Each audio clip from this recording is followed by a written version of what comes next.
አሁን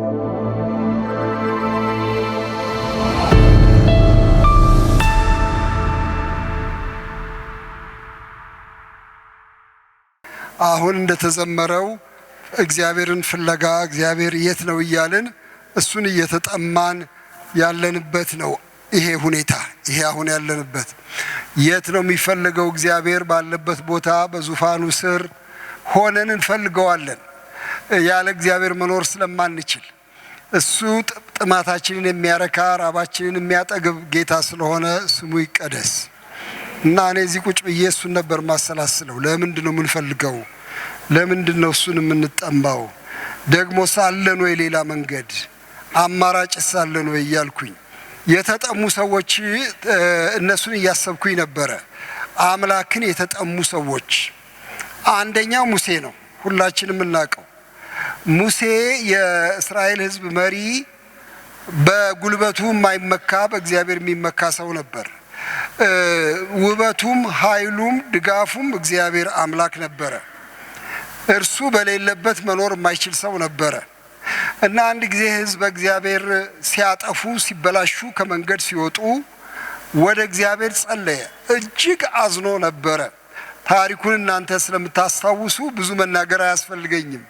በተራራ ላይ የተቀበለውን ጽላቱን እግዚአብሔር የሰጠውን እነዛን ትእዛዛት በድንጋይ የተቀረጹትን ወርውሮ ጣለ። ሕዝቡ ጣዖት አምልኮ ላይ ሲጨፍር ሲያየው ጣለ። አዘነ፣ ተቆጣ፣ ነደደ ቁጣው። ጽላቱን ከሰበረ በኋላ ሕዝቡን ሰበሰበ። የእግዚአብሔር ወገን የምትሆኑ በዚህ በኩል ኑ አለ። ከዚያ ሕዝቡን በሁለት ከፈለ። የእግዚአብሔር ወገን የሆናችሁ በወንድሞቻችሁ ላይ ሰይፍን ዘርጉ አለ። 3000 ሰው ያን ቀን አለቀ። ለእግዚአብሔር ቀንቶ እግዚአብሔር ምን አለ? ከእናንተ ጋር ከዚህ በኋላ አልወጣም አለ። እኔ ልወጣ አልችልም፣ እኔ ቅዱስ አምላክ ነኝ፣ ከእናንተ ጋር ልሄድ አልችልም አለ። ስለማልምራችሁ አብረን መጓዝ አንችልም አለ እግዚአብሔር። ከባድ ንግግር ነው ይሄ።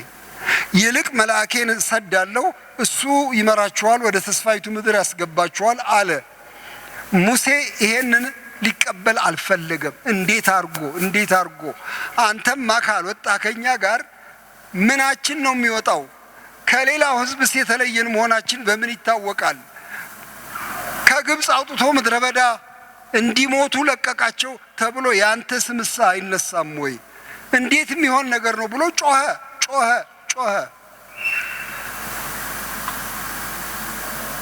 ያለ እግዚአብሔር መኖር እንደማይቻል በጣም የገባው ሰው ነው። ይሄን ሕዝብ ይዤ ምን አደርገዋለሁ አንተ ከሌለ ብሎ አለ። መልአኬን ልካለሁኝ አለ እግዚአብሔር። ተስፋዬን እፈጽማለሁ፣ ግን አብሬ ልወጣ አልችልም አለ። እንግዲያው አታውጣን አለ። ከእግዚአብሔር ጋር ተሟገተ ሙሴ። ምንድን ነው የፈለገው ሙሴ? የእግዚአብሔርን ሀልዎት፣ የእግዚአብሔርን ባልንጀርነት፣ የእግዚአብሔርን መገኘት፣ የእግዚአብሔርን ግርማ ፈልጓል። ያለሱ ምንም የለኝም፣ ምንም የለውም ይሄ ሕዝብ ብሎ ያሰበ ያመነ ሰው ነው። በኋላ በጣም የሚያስገርም ነገር እግዚአብሔር ተለመነው። በጣም የሚያስደንቅ ነው እና ሲለምን ምን ይላል ሙሴ? እባክህ ከኛ ጋር የምትወጣ ከሆነ እባክህ ክብርህን አሳየኝ አለው። ክብርህን ልየው እባክህ አለው። እባክህ በመካከላችን ተገኝና አንተነትህን አሳየኝ አለው። እመጣለሁ አለው እግዚአብሔር። እግዚአብሔር የተባረከ ይሁን። እንደዚህ ከፈለከኝ ይሄን ያህል ከፈለከኝ እመጣለሁ አለው። መጥቼ በመካከልህ መልካምነቴን አሳልፋለሁ አለው። እግዚአብሔር በደመና ውስጥ ወረደ። የሚገርም ነገር ነው። ወረደ እግዚአብሔር እና ሙሴ በጣም አድርጎ ስለ ጓጓ የእግዚአብሔርን ነገር ተደፍቶ ይሰግዳል። እግዚአብሔር ስሙን ያውጃል። እግዚአብሔር መሐሪ ሞገስ ያለው ታጋሽ፣ እስከ 1000 ትውልድ ድረስ ምሕረትና ቸርነትን የሚጠብቅ አምላክ ብሎ ስሙን ያውጃል። እና ሙሴ ልክ እንዴት ልበላችሁ እንግዲህ ምናልባት ብዙ ጊዜ የምሰጠው ምሳሌ ይሄን ነው። ውሃ አንዳንድ ሰፈር ይጠፋል፣ ከቧንቧ ላይ ይጠፋል። ቶሎ አይመጣምና እንጨነቃለን። አይ በሳምንት አንድ ቀን ነው የምትመጣው እንላለን።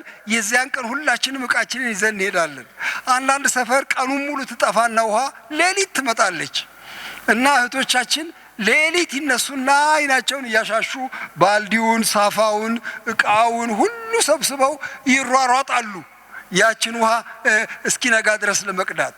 ልክ እንደዚህ ሙሴ እግዚአብሔር ሲመጣ በፊቱ ተደፋና አንተ ከመጣ እባክህ ይሄን አንገተ ደንዳና ሕዝብ እባክህ ማረው ብሎ ደቀነ። ምህረት ፍለጋ ደቀነ።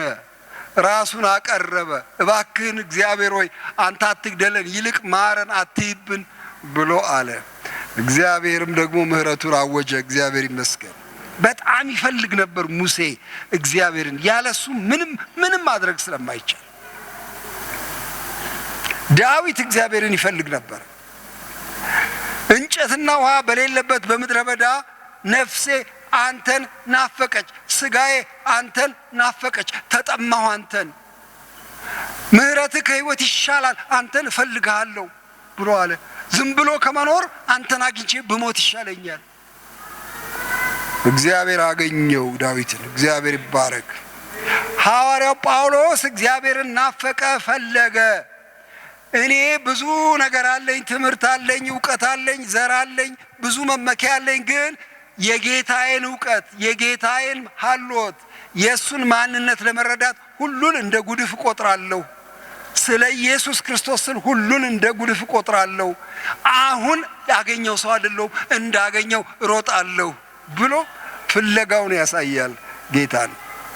እና ወንድሞቼ እናቶቼ እግዚአብሔርን የሚፈልግ ልብ ደስ ይበለው ይላል። ምክንያቱም ለሚፈልጉት የሚገኝ አምላክ ነው። ስለዚህ እግዚአብሔር ይባርካችሁ። በእውነት በዚህ ቤተ ክርስቲያን ጸሎት ትልቅ ቦታ ስለሚሰጠው በጣም ደስ ይለኛል። እግዚአብሔር የተመሰገነ ይሁን። ለመጸለይም እናንተ ልባችሁን አዘጋጅታችሁ ስለምትመጡ እግዚአብሔር በተለይ እናንተን ይባርካችሁ።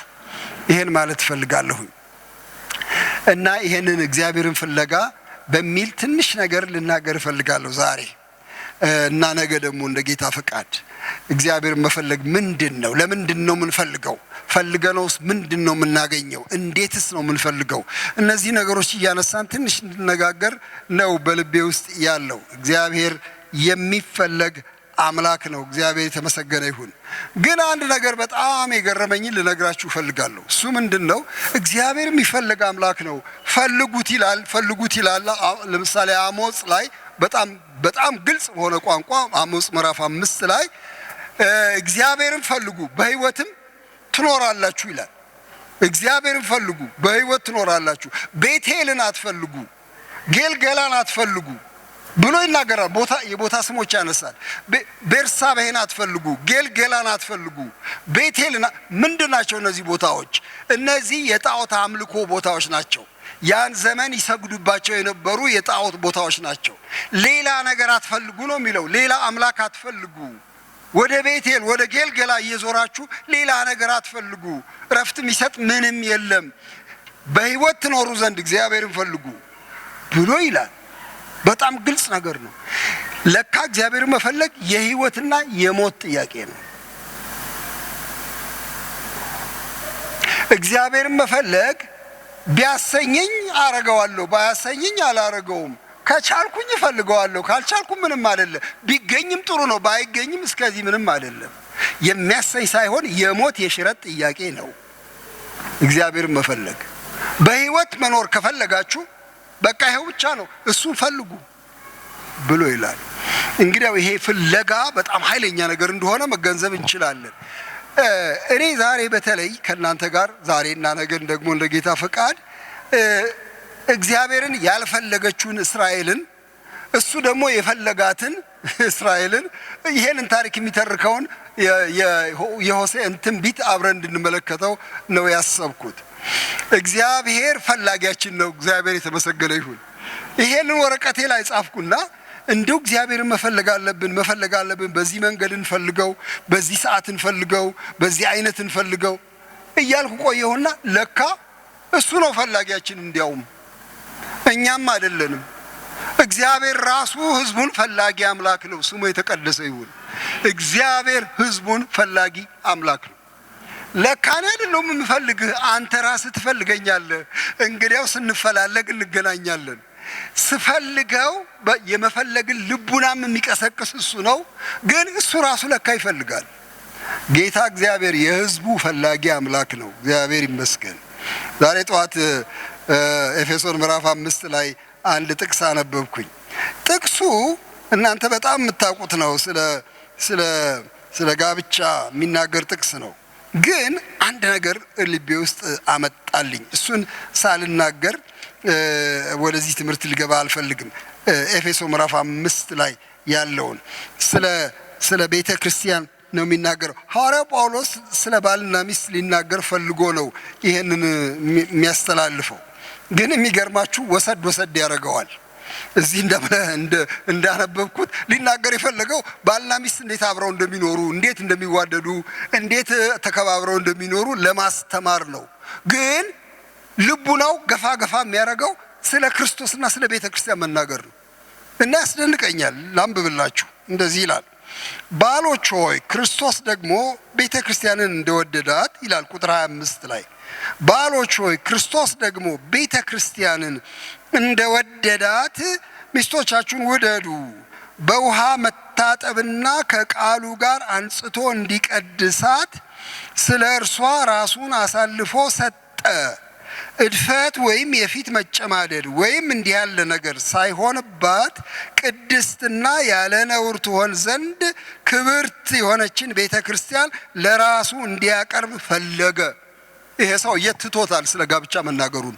እውነት ለመናገር ስለ ባልና ሚስት ሊናገር ጀምሮ ትቶታል። የሚናገረው ስለ ቤተ ክርስቲያን ስለ ክርስቶስ ነው። ምንድን ነው የሚናገረው? በጣም ግልጥ ነገር ነው። ክርስቶስ የቤተ ክርስቲያን ጠላት አይደለም፣ ወዳጇ ነው የሚለው። ስሙ የተባረከ ይሁን። ክርስቶስ ቤተ ክርስቲያንን ወደዳት ነው የሚለው። ጥሩ ሆነ አይደለም፣ ንጹሕ ሆነ አይደለም፣ በጎ ሆነ አይደለም፣ አስተዋይ ሆነ አይደለም፣ ወደዳት። እንግዲያው በእኛና በጌታ ኢየሱስ ክርስቶስ መካከል የተጀመረው ግንኙነት እኛ በጣም ጥሩዎች ስለሆንን አይደለም፣ ከተሆኑ በሱ ፍቅር የተጀመረ ግንኙነት ነው። እግዚአብሔር ይባረክ። ወደዳት ቤተ ክርስቲያንን ይላል። እግዚአብሔር ይመስገን። እና ይሄ በጣም ልቤን አሞቀልኝ። ዛሬ ወደዚህ መጥቼ እግዚአብሔር ይወዳቸዋል እላቸዋለሁ። ቤተ ክርስቲያንን ይወዳታል ጌታ፣ አይጠላትም ልል ነው። ምን ማለት ነው ወንድም ንጉሴ? ቆሽሻ የለም እንዴ? ተበላሽታ የለም እንዴ? አሁን ቤተ ክርስቲያን አለ እንዴ?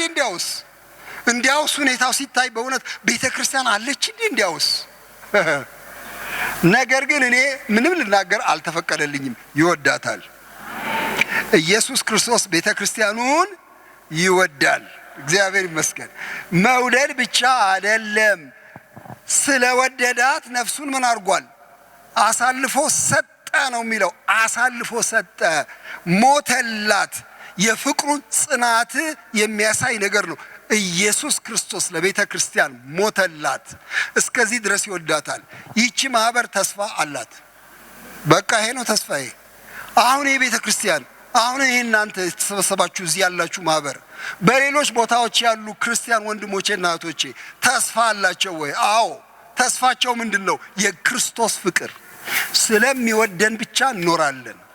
ከዚህ የተነሳ ብቻ እንንቀሳቀሳለን። ይወደናል። እግዚአብሔር ይመስገን። ወደዳት ብቻ ግን አይልም። ከቃሉ የተነሳ በውሃ መታጠብና በቃሉ አንጽቶ እንዲቀድሳት ራሱን አሳልፎ ሰጠ ስለሚል ጌታ ኢየሱስ ክርስቶስ ፍቅር ብቻ አይደለም። ፍቅሩ የሚያነጻ ፍቅር ነው። የሚያጸዳ ፍቅር ነው። ለካ ቆሻሻ አለባት ቤተ ክርስቲያን። አዎ አለባት። እሱ ደሙን ያፈሰሰ ከዚህ እድፍ ሊያጥባት ነው። በኋላ እንዲያውም ጨምሮ ምን ይናገራል? አንዳች የፊት መጨማደድ እና ነውር እንዳይሆንባት ክብርት የሆነችን ቤተ ክርስቲያን ለራሱ ሊያቀርብ ፈለገ። አሃ ዓላማው ሊያከብራት ነው ማለት ነው ቤተ ክርስቲያንን። ጌታ ኢየሱስ ክርስቶስ ወራዳ የምትመስለውን ቤት ሊያከብር ፈልጓል ማለት ነው። የሚያስገርም ነገር ነው። አንደኛ ሕያው አረጋት፣ አዳናት። ሁለተኛ አጸዳት፣ ንጽሕት አረጋት። ሶስተኛ ክብርት አረጋት። የዳነች ሕያው ማህበር። የነጻች ንጽሕት ቤት፣ የከበረች ክብርት ቤተ ክርስቲያን ለራሱ ሊያቀርብ ፈለገ። ስሙ የተባረከ ይሁን። እንግዲያው በጣም ጥሩ ዓላማ አለው ለቤተ ክርስቲያን ጌታ ኢየሱስ። ወንድሞቼ እና እህቶቼ አሁን በምንሰማው በምናየው ልባችን በሚተክዘው በምንወዛገበው ነገር መያዝ ሳይሆን የክርስቶስ ዓላማ ግን ክብርት ቤተ ክርስቲያንን ለራሱ ለማቅረብ ነው። ስለዚህ ይወለውላታል፣ ያጥባታል፣ ያጸዳታል፣ ይገስጻታል፣ ይመክራታል፣ ያበጃታል እና በኋላ ክብርት ሙሽሪት አድርጎ ያቀርባታል ለራሱ። እንግዲያው እየሰራ ነው ጌታ፣ ስሙ የተባረከ ይሁን። የሆሴ መጽሐፍ እንግዲያው ይህች የእግዚአብሔር ማህበር የምትሰራበትን መንገድ ነው የሚያሳየው። እንዴት ያለ ፍቅር እንደገለጠ፣ እንዴት አድርጎ እያሳደደ እንደፈለጋት ከቆሻሻዋ ከእድፏ ለማጠብ የሄደበትን ትልቅ እርምጃ ያሳያል ይሄ ትንቢተ ሆሴ።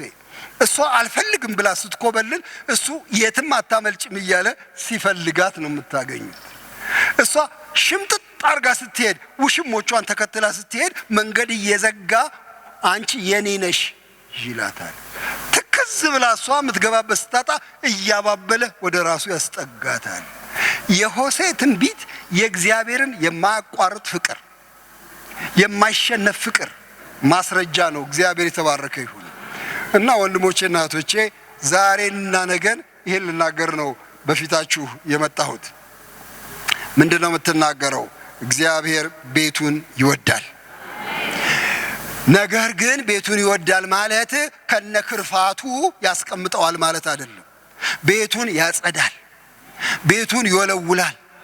ምንድነው ዓላማው? ክብርት አርጎ ንጽሕት አርጎ ለማውጣት ነው። እግዚአብሔር የተመሰገነ ይሁን። አጭር ጸሎት እንጸልይና ከዚያ እንቀጥላለን። እስቲ ሃሌሉያ። ተስፋ የሰጠህን ጌታ፣ ቤትህን ለመጣል ያልፈለክ ጌታ ስምህ ይቀደስ።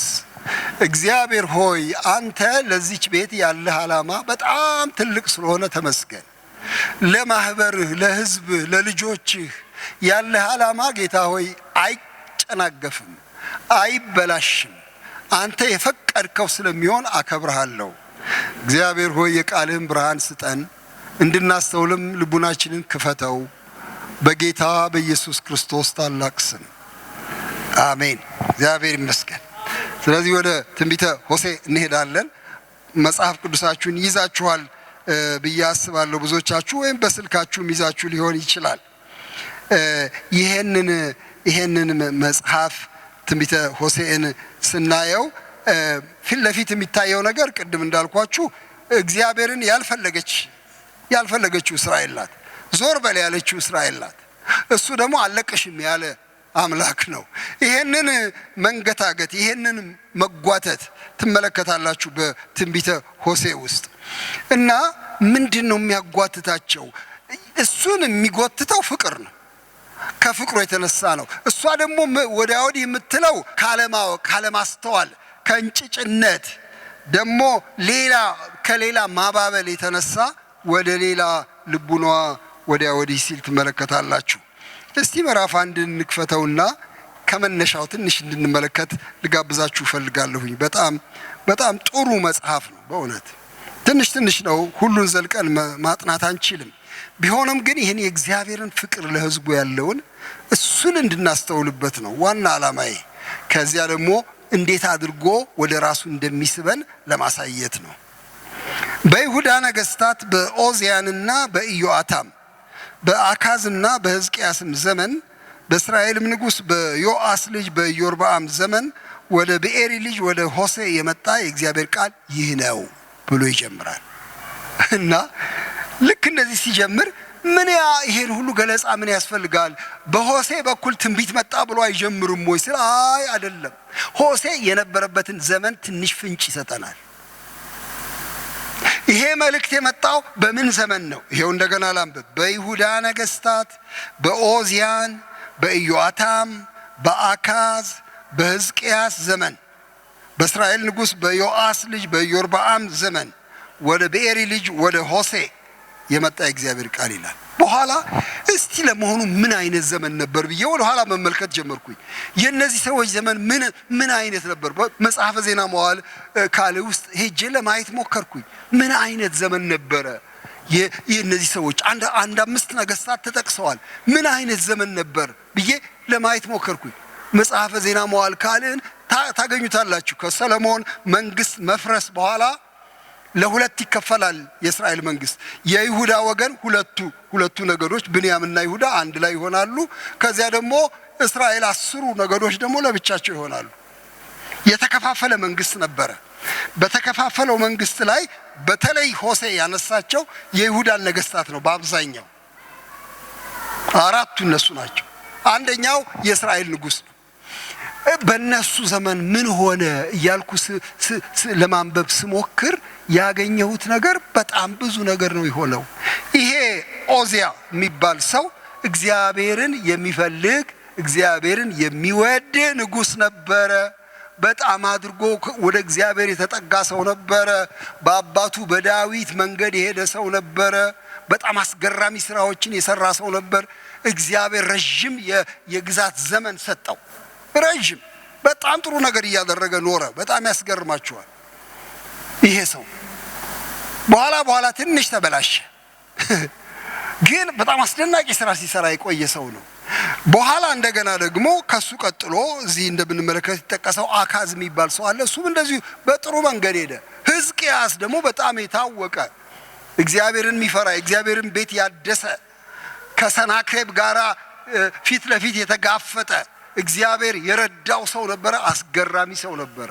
እሱም ወደ መጨረሻ አካባቢ ትንሽ ደከመ፣ ተበላሸ ልቡ።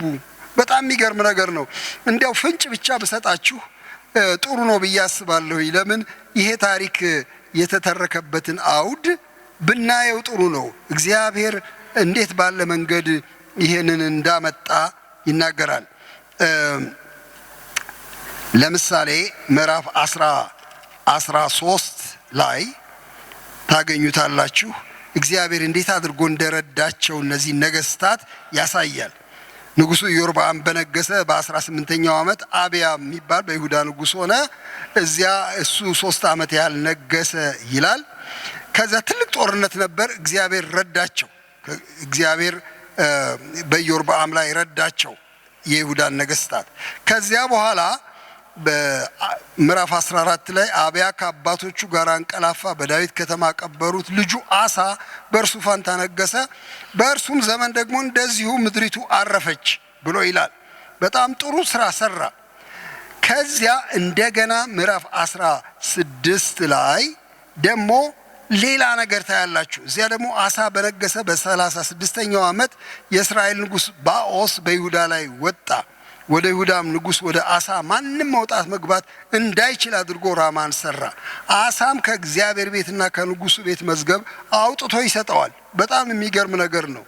እና እነዚህ ነገስታት ጭንቅ ሲደራረብባቸው የሚያደርጉትን ነገር ነው የሚያሳየው።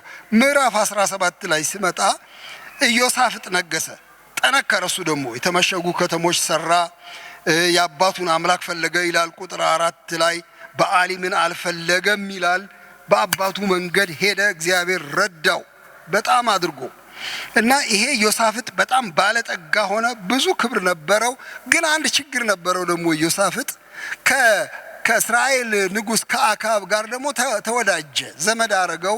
እና አክዓብ እግዚአብሔርን ማያቅ እግዚአብሔርን ማይከተል በሚስቱ የሚነዳ፣ ይቺ ኤልዛቤል ደግሞ ወደ ጣዖታት የሰደደችው ሰው ነበረ። ኢዮሳፍጥ ዝም ብሎ ራሱን በነሆለልነት አስገባ፣ ልብ አላለም። ሞኝ ሆነና ከአክዓብ ጋር ጓደኛ ሆነ። አክዓብ ጦርነት ሲወጣ አብሮ ወጣ። እግዚአብሔር ስላዘነለት ብቻ ተረፈው። አክዓብ ሲሞት ኢዮሳፍጥ ተረፈ። ለምን? ቅን ሰው ስለነበረ። ዘመኑ እንደሱ ነበረ። ከዚያ በኋላ ብዙ ወረራ መጣበት፣ እግዚአብሔር አተረፈው እሱንም። በጣም የሚያስገርም ነገር ነው። ግን እየቆየ ደግሞ አንዳንድ ችግሮች ሲከሰቱ ታያላችሁ በእነዚህ ሰዎች መካከል። እግዚአብሔርም ደግሞ ያዝንባቸዋል። ከረዳቸው በኋላ ከእርሱ ፈቀቅ ሲሉ ያዝንባቸዋል። ከዚያ በኋላ ደግሞ ሌላ ሰው መንገስ ጀመረ። አካዚያስ የሚባል በእርሱ ፈንታ ደግሞ ነገሰ። ሌሎችም ነገሱ። አሁን ትንሽ መለስ ስላድርግላችሁ እነዚህ ነገስታት ቀስ ብላችሁ ታሪኩን ስትመለከቱ ለምሳሌ ምዕራፍ 27 ኢዮአታም ነገሰ ይላል። ከሱ በፊት ደግሞ የነገሰው ሌላ ሰው ለምሳሌ ምዕራፍ 26 ቁጥር 16 ላይ እግዚአብሔር ሲረዳው ቆይቶ ነገር ግን በበረታ ጊዜ ለጥፋት ልቡ ታበየ፣ አምላኩንም እግዚአብሔርን በደለ፣ ወደ መቅደስ ገብቶ በዕጣን መሠዊያ ላይ አጠነ። ካህኑም አዛርያስ ከእርሱም ጋር ጽኑዓን የነበሩ 80 የእግዚአብሔር ካህናት ተከትለው ገቡ። ንጉሡንም ዖዝያንን እየተቃወሙ ዖዝያን ሆይ ዕጣን ማጠን የተቀደሱትን የአሮን ልጆች የካህናት ሹመት ነው እንጂ ለእግዚአብሔር ታጥን ዘንድ ላንተ አይገባህም፣ በድለሃልና ከመቅደሱ ውጣ፣ ከአምላክ ከእግዚአብሔር ዘንድ ክብር አይሆንልህም አሉት። ዖዝያንም ተቆጣ፣ የሚያጥንበትንም ጥና በእጁ ይዞ ነበር። ካህናትንም በተቆጣ ጊዜ በካህናቱ ፊት በእግዚአብሔር ቤት ውስጥ በዕጣኑ መሠዊያ አጠገብ ሳለ በግንባሩ ላይ ለምጽ ታየ።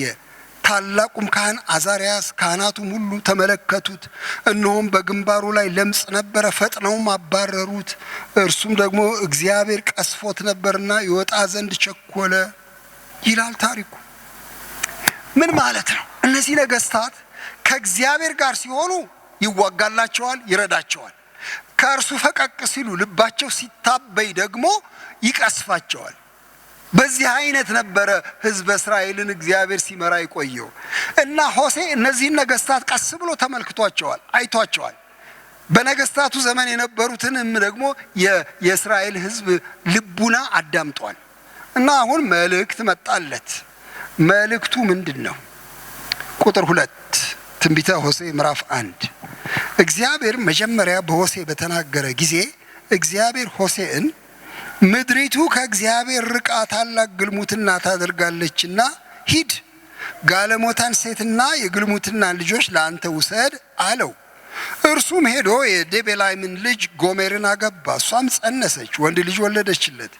እግዚአብሔርም ከጥቂት ዘመን በኋላ የኢይዝራኤልን ደም በኢዩ ቤት ላይ ይበቀላለሁና ከእስራኤልም ቤት መንግስትን እሽራለሁና ስሙን ኢይዝራኤል ብለህ ጥራው። በዚያም ቀን በኢይዝራኤል ሸለቆ ውስጥ የእስራኤልን ቀስት ሰብራለሁ አለው። ደግሞ ጸነሰች፣ ሴት ልጅን ወለደች። እግዚአብሔርም ይቅር እላቸው ዘንድ የእስራኤልን ቤት ከእንግዲህ ወዲህ አልምርምና ስሟን ሎሩሃማ ብለህ ጥራት። የሚገርም ንግግር ነው። እግዚአብሔር በምሳሌ ሊናገር ይፈልጋል እና ሆሴዕን ምን ይለዋል? ጋለሞታ ሴት ሂድና አግባ ይለዋል። መንገድ አዳሪ ሴት፣ ሴተኛ አዳሪ ሂድና አግባ። ምክንያቱም ምድሪቱ እግዚአብሔርን ትታ ገልሙታለችና ከእግዚአብሔር ርቃለችና መንገድ አዳሪ ሆናለችና እሱን ለማሳየት እባክህ ሂድና ከመንገድ ላይ አንዲቱን ሴት ውሰድና አግባ አለው። ሆሴዕ ታዘዘ። የሚገርም ነገር ነው መቼም። እንዴት አይነት ዘመን ነበር ያ ዘመን! ነቢያት ለእግዚአብሔር ይታዘዙ ነበረ። አሁን ቢሆን ምን እናደርግ ነበር እያልኩኝ እፈራለሁኝ። ታዘዘ፣ ሄዶ አገባ፣ ወለደ። በወለደው ልጆች በኩል ለእስራኤል ይናገር ነበር እግዚአብሔር። እንደዚህ ብለህ ጥራው፣ እንደዚህ ብለህ ጥራት፣ እንደዚህ ብለህ ጥራው እያለ አንዱን ኢይዝራኤል በለው አለው። ምክንያቱም በኢይዝራኤል ሸለቆ የእስራኤልን ቀስት ሰብራለሁኝ፣ አቅማቸውን አደቃለሁኝ፣ ፍርድ ፈጽምባቸዋለሁ፣ ለሱ መታሰቢያ እንዲሆን ስሙን እንደዚህ በለው አለው። ሴት ልጅ ወለድኩኝ፣ ሴት ልጇን ሎሩሃማ በላት።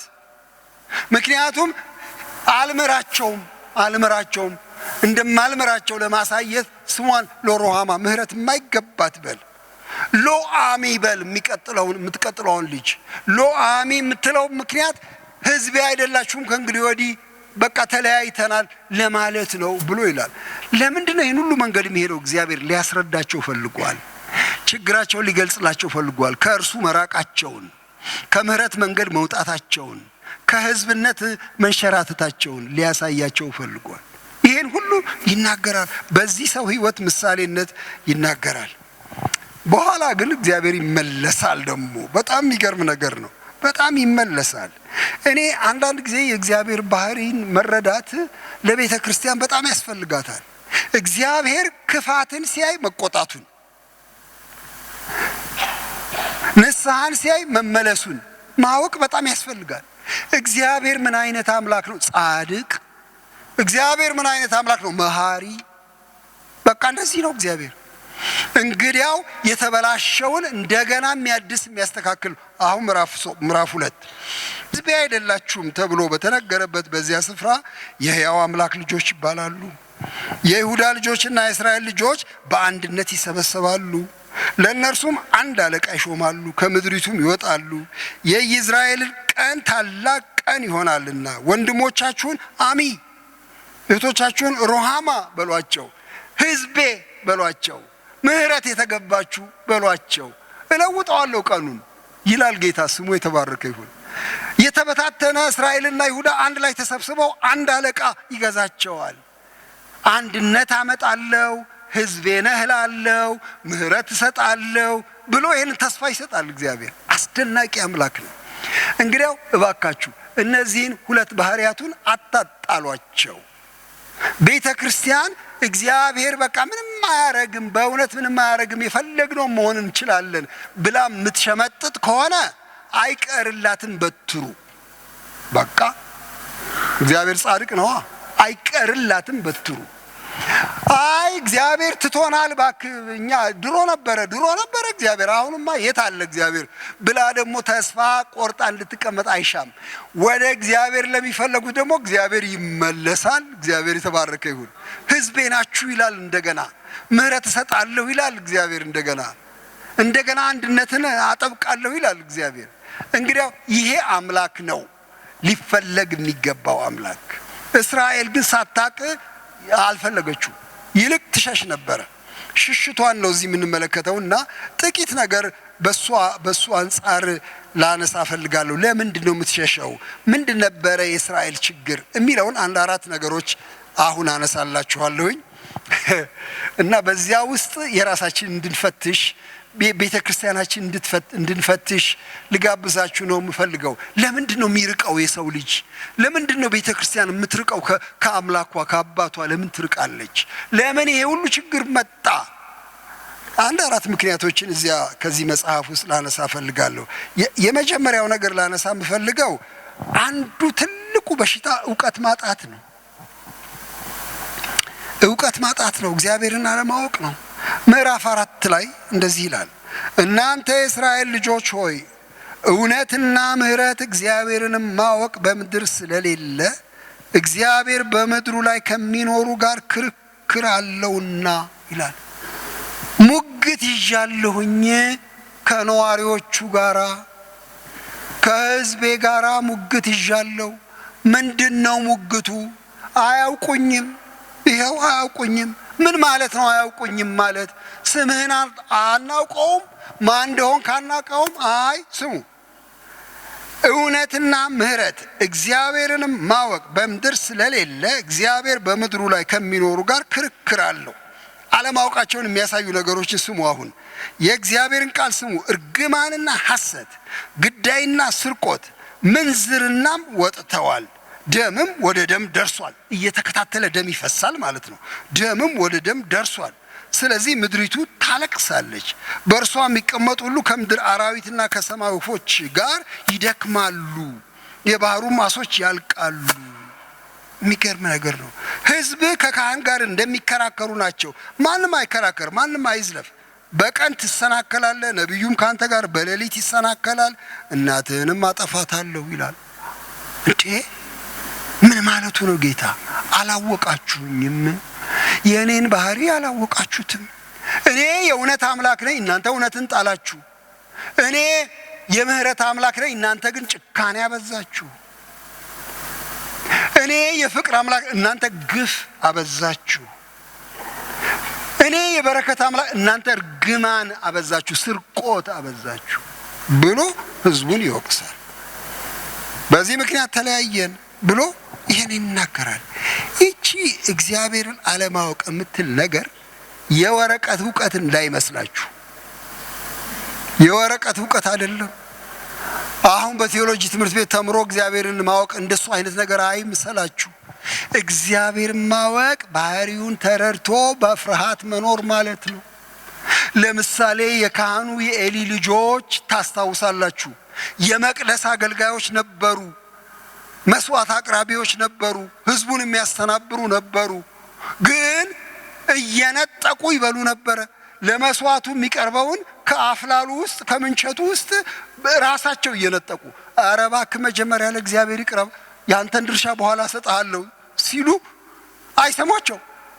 ካልፈለክ እኔ ራሴ ወስደዋለሁ ብለው በድፍረት ሄደው ከእግዚአብሔር መሰዊያ ላይ የሚነጥቁ ሌቦች፣ ስግብግቦች፣ ለራስ የቆሙ ሰዎች ነበሩ። እነዚህ የኤሊ ልጆች መቅደስ ውስጥ ያሉ፣ በመቅደስ ውስጥ ከሚያገለግሉት ሴቶች ልጆች ጋር ይተኙ ነበረ እዚያው መቅደስ እነዚህ ልጆች። እና ምን ይላቸዋል ሲናገር ብላቴኖቹም እግዚአብሔርን አያውቁም ነበር ይላል። አሃ ለካ አለማወቅ ይሄ ነው። እግዚአብሔርን አለማወቅ የጭንቅላት ምርምር ሳይሆን የምግባር ጉድለት ነው፣ አለመፍራት ነው፣ እንዳሻ መኖር ነው። በመቅደስም ውስጥ እንዳሻ መኖር ነው። በመቅደሱ ውስጥ እኮ ነው፣ ሜዳ ላይ አይደለም። የእግዚአብሔር ክህነት ባለበት ቦታ ላይ እንዳሻቸው ይኖሩ ነበር። እና ክርክር አለኝ አለ እግዚአብሔር፣ ከህዝቤ ጋር ክርክር አላወቁኝም ህዝቤ ብሎ አለ። አንዱ እሱ ነው፣ አለማወቅ ነው። ባለማወቅ የኖራችሁበትን እንደ አሕዛብ የኖራችሁበትን ኑሮ አትከተሉ ይላል። ለምሳሌ አይደል ሐዋርያው ጴጥሮስ እንደሱ ነው የሚለው። ባለማወቅ ከዚህ በፊት የኖራችሁበትን እንደ አሕዛብ የኖራችሁበትን ኑሮ አትከተሉ ይላል። ሐዋርያው ጳውሎስም በኤፌሶን ምዕራፍ 4 ላይ እናንተ ብዙዎቻችሁ አንብባችሁታል። አሕዛብ ባለማወቃቸው ጠንቅ፣ በልባቸውም ደንዳናነት ጠንቅ ልቡናቸው ጨለመ፣ ከእግዚአብሔርም ራቁ፣ ደንዝዘውም በመመኘት ርኩሰትን ሁሉ ለማድረግ ራሳቸውን አሳልፈው ሰጡ። በአዲሱ መደበኛ ትርጉም ቅጥ ለሌለው ብልግና ራሳቸውን አሳልፈው ሰጡ ይላል። እንዴት እንደዚህ ሆነ? እንዴት ነው ኃጢአት ምንም የማይሰማቸው? ደነዘዙ።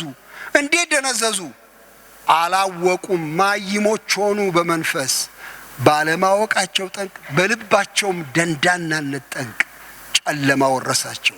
እናንተ እንደሱ አልተጠራችሁም ብሎ ይላል። እግዚአብሔር እንዲታወቅ የሚፈልግ አምላክ ነው። ባለማወቅ ምክንያት ሰው ከእግዚአብሔር ይርቃል። የእግዚአብሔርን ባህሪ የእግዚአብሔርን ማንነት ባለመረዳት አንዱ ችግር እሱ እንደሆነ አያለው። ሁለተኛ ነገር ላንሳላችሁ። ሁለተኛው ደግሞ ከንቱ አምልኮ ነው። ይሄ ከንቱ አምልኮ የሐሰት አምልኮ አስመሳይነትን ነው የሚያበረታታው። ምዕራፍ 5 ላይ ለምሳሌ ምዕራፍ 5 ቁጥር 6 እስከ 7 እንደዚህ ይላል። በጣም የሚገርም እኮ ነገር ነው። እግዚአብሔርን አላወቁም ይልና ቁጥር 5 ላይ የእስራኤልም ትዕቢት በፊቱ ይመሰክራል። ስለዚህ እስራኤልና ኤፍሬም በኃጢአታቸው ይሰናከላሉ፣ ይሁዳም ደግሞ ከነሱ ጋር ይሰናከላል። እግዚአብሔርንም ለመሻት በጎቻቸውንና ላሞቻቸውን ነድተው ይሄዳሉ፣ ነገር ግን እሱ ከነርሱ ተመልሷልና አያገኙትም። ዲቃሎችን ልጆች ወልደዋልና እግዚአብሔርን ወንጅለዋል።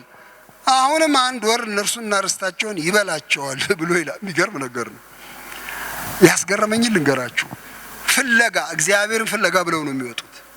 አምልኮ ብለው ነው፣ ቅዳሴ ብለው ነው በጎቻቸውን፣ ላሞቻቸውን፣ መንጋቸውን፣ ልጆቻቸውን አስከትለው ኧረ እግዚአብሔር ያለበት ብለው ይሄዳሉ።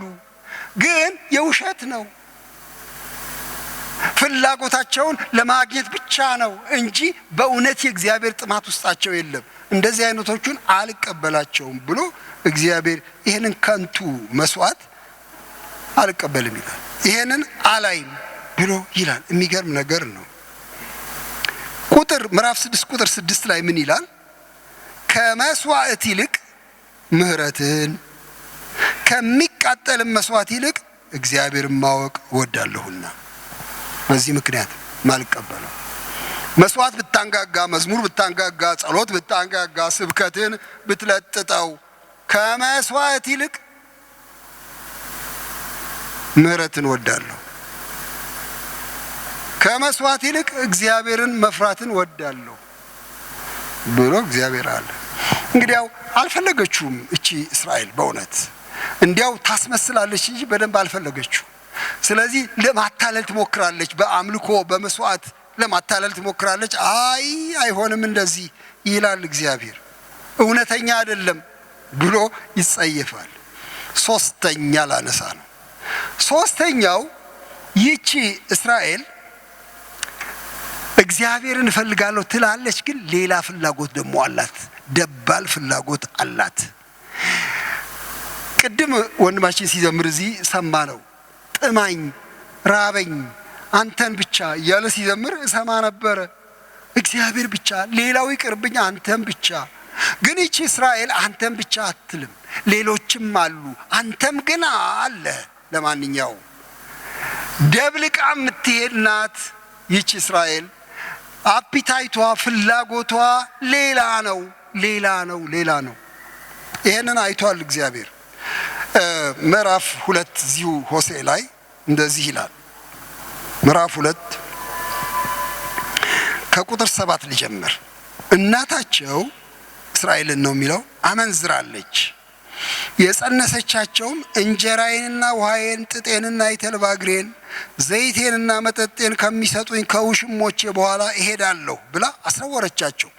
ግስገሳዋ ወደ ውሽሞቿ ነው። አስነወረቻቸው ልጆቿን። ከዚያ ምን ይላል? ስለዚህ እነሆ መንገድሽን በእሾህ ዘጋለሁ፣ መንገዷንም እንዳታገኝ ቅጥርን እቀጥርባታለሁ። ውሽሞቿንም ትከተላለች፣ ነገር ግን አትደርስባቸውም። ትፈልጋቸውም አለች፣ ግን አታገኛቸውም። እሷም ከዛሬ ይልቅ የዚያን ጊዜ ይሻለኝ ነበርና ተመልሼ ወደ ቀደመው ባሌ እሄዳለሁ ትላለች። የሚገርም ነው። ልቧ ውስጥ ሌላ ነገር የበለጠ አጓጉቷታል ከእግዚአብሔር ይልቅ። ሌሎች አዲስ የመጡ ነገሮች፣ አዲስ የመጡ አማልክት ስበዋታል። እግዚአብሔር የሰጣትን እንኳን አይ የሰጡኝ እነሱ ናቸው፣ ውሽሞቼ ናቸው፣ ይሄን ሁሉ ክብር ያገናጸፉኝ፣ ይሄን ሁሉ ደስታ የሰጡኝ እነሱ ናቸው፣ እነሱን ተከትዬ እሮጣለሁ ብላ ትሮጣለች። የእግዚአብሔር ደግነት የሚገርም ነገር ነው። መንገዷን በእሾህ ዘጋለሁ ብሎ ይላል። እንዳትፈልጋቸው አረጋለሁ፣ አጠፋፋቸዋለሁ ይላል። እንዴት አይነት ፍቅር ነው! መንገድ ዘጊ ፍቅር። የኔ ብቻ እንድትሆን ስለምፈልግ ወደ ሌላ እንዳትሮጥ አደርጋታለሁ ይላል። ሕዝበ እግዚአብሔር ከእግዚአብሔር ጋር የሚጣሉት ከእግዚአብሔር ይልቅ ሌላ ነገር የከበረ ከመሰላቸው ነው በልባቸው። ይሄ ነገር ይበልጣል፣ ይሄ ነገር በጣም ጥሩ ነው፣ ይሄ ነገር በጣም ጥሩ ነው። እንዲያውም እግዚአብሔርን የሚፈልጉት በጣም የሚያሳዝን ነገር ነው፣ ለሌላ ነገር ሲሉ ነው። ለመሬት ሲሉ ሰማይን ይፈልጋሉ። መሬት ላይ ላሉ ነገሮች፣ ላሉ ጉጉቶች፣ ላሉ ጣዖታት ሲሉ፣ ላሉ ምኞቶቻቸው ሲሉ እግዚአብሔርን መተላለፊያ መንገድ ያረጉታል። እባክህ ይሄን ነገር ስለምፈልግ በአንተ በኩል አልፌ ያው አሰናዳልኝ አንተ በሚል ይጠቀሙበታል። እግዚአብሔርን የምንጠቀምበት አምላክ አይደለም ወገኖች። ባይሆን እግዚአብሔር እኛን ሊጠቀም ይችላል። እግዚአብሔር መጠቀሚያ ዕቃ ሊሆን አይችልም በምንም አይነት። የእኔን አንዳንድ ፍላጎቶች ማሟያ ዕቃ ሊሆን አይችልም። እና እስራኤል ውሽሞቿን ፍለጋ ትሮጣለች። እዘጋበታለሁ መንገድ፣ በአለት እዘጋዋለሁ መንገዷን ብሎ ይላል።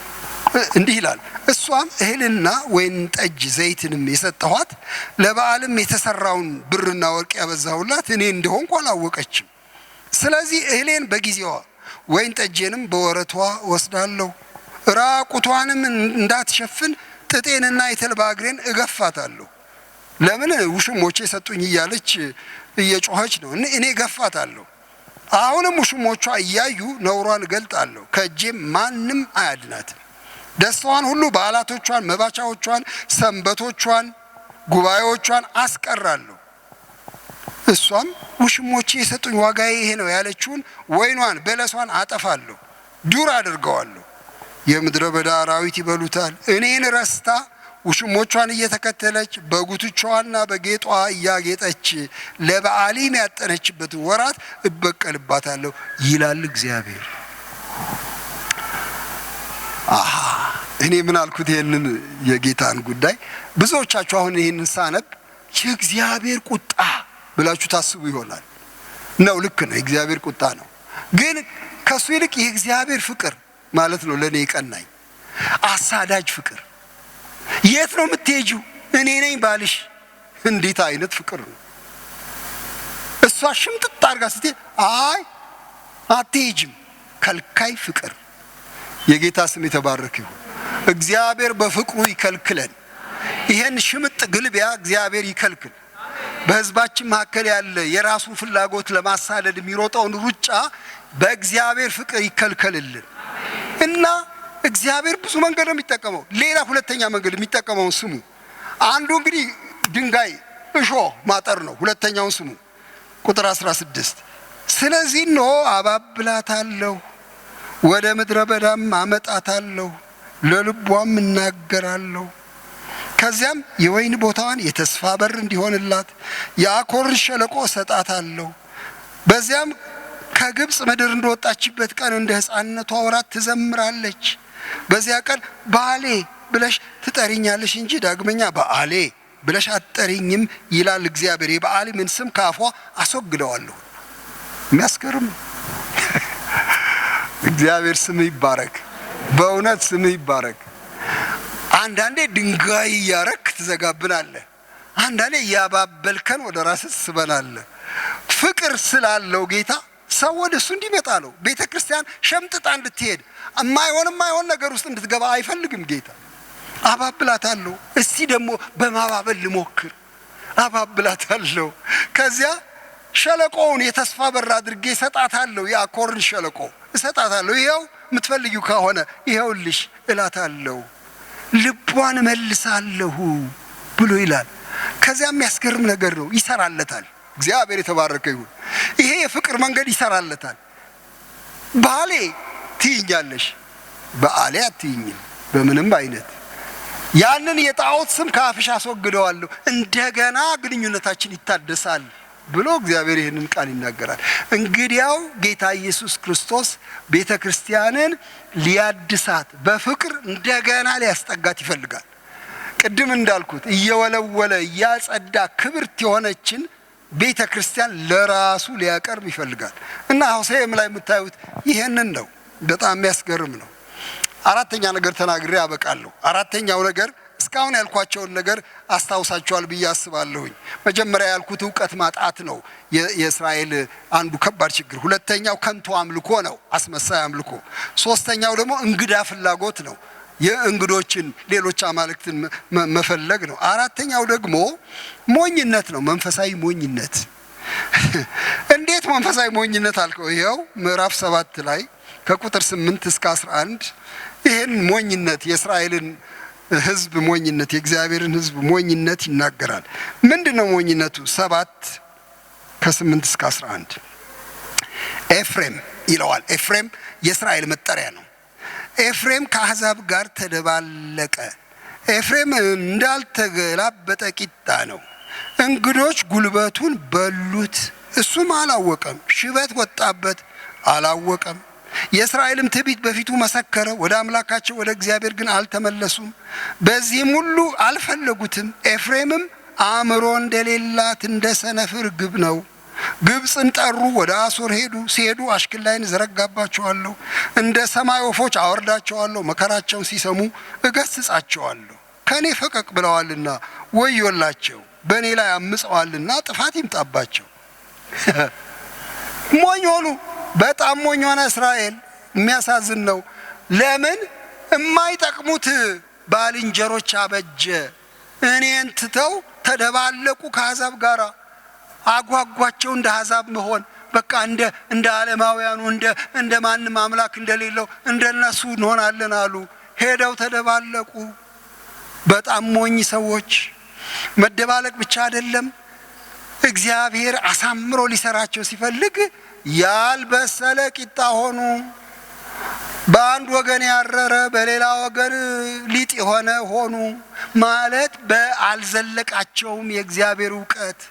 ለጊዜው ግን የበሰሉ መሰሉ፣ አታለሉ፣ አዋቂዎች መሰሉ እና ከምጣዱ ሰቅስቀን ስናወጣቸው ለካ ሊጥ ነው፣ ገና ነው። ኤፍሬም ግን ያወቀ መስሎታል፣ የተራቀቀ መስሎታል። እርስ በርሱ በዩቲዩብ በምናምን ይተለኳኮሳል።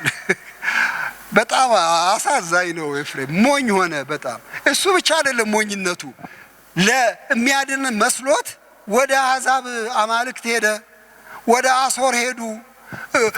እንደ ወፍ በረሩ፣ ክንፍ አበጅተው በቃ እዛ ነው የምናርፈው አሉ።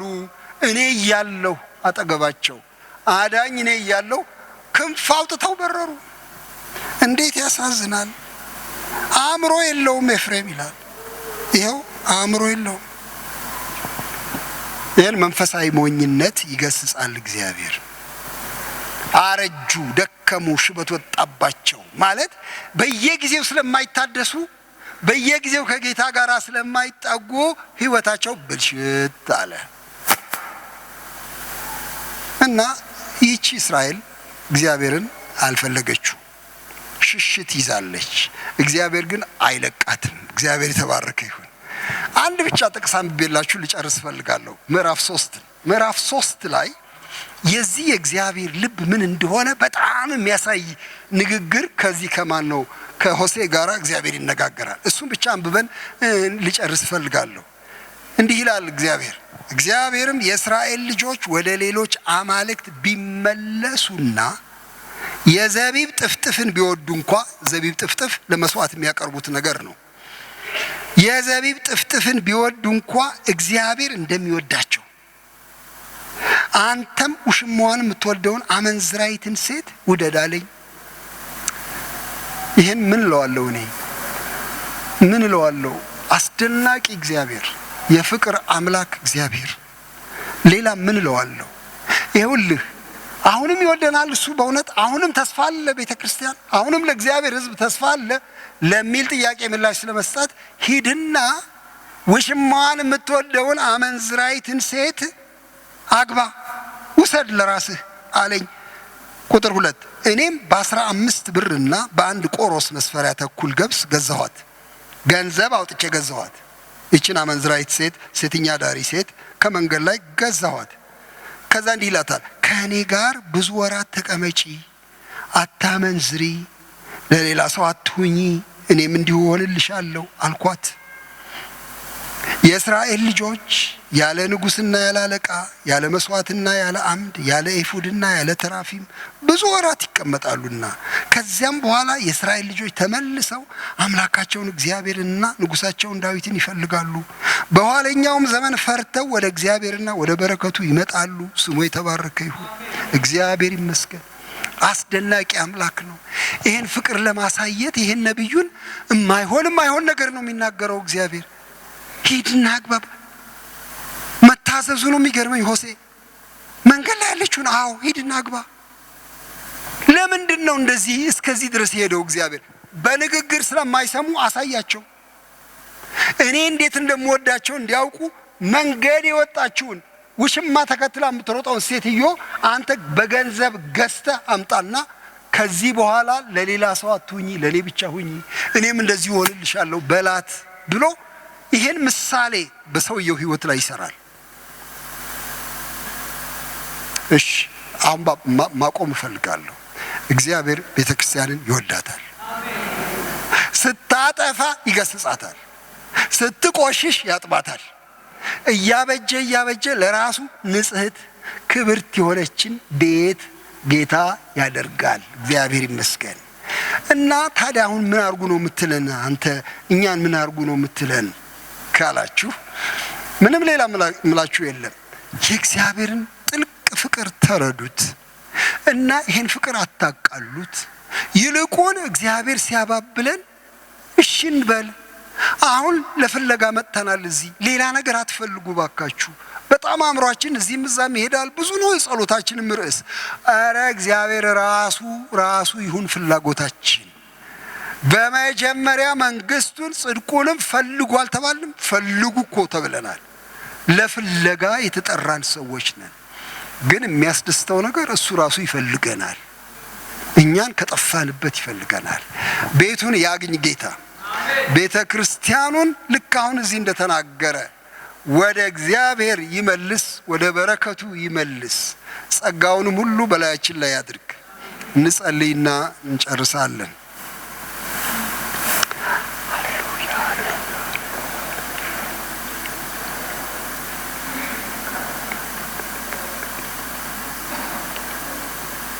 ፈልገኝ ብላችሁ ስትጸልዩ ጌታ ሆይ ፈልገን እባክህ። ቤተ ክርስቲያን የት ጋር ናት? ፈልጋት እባክህ። የት ገብታለች? ምንድነው የምትሰራው? ማንን ተከትላ ነው የምትሮጠው? ቋንቋዋ ምንድነው? ንግግሯ ምንድነው? እግዚአብሔር ሆይ የሚያባብላት ማን ነው? እባክህ ፈልግ፣ ቤትህን ፈልጋው። ፈልግ የት እንዳለች ቤትህ። ልጆች የት እንዳሉ ፈልጋቸው። አቤቱ አንተ ስትፈልጋቸው እንዲፈልጉ ደግሞ እርዳቸው ብለን እንለምነው እስቲ ጌታን።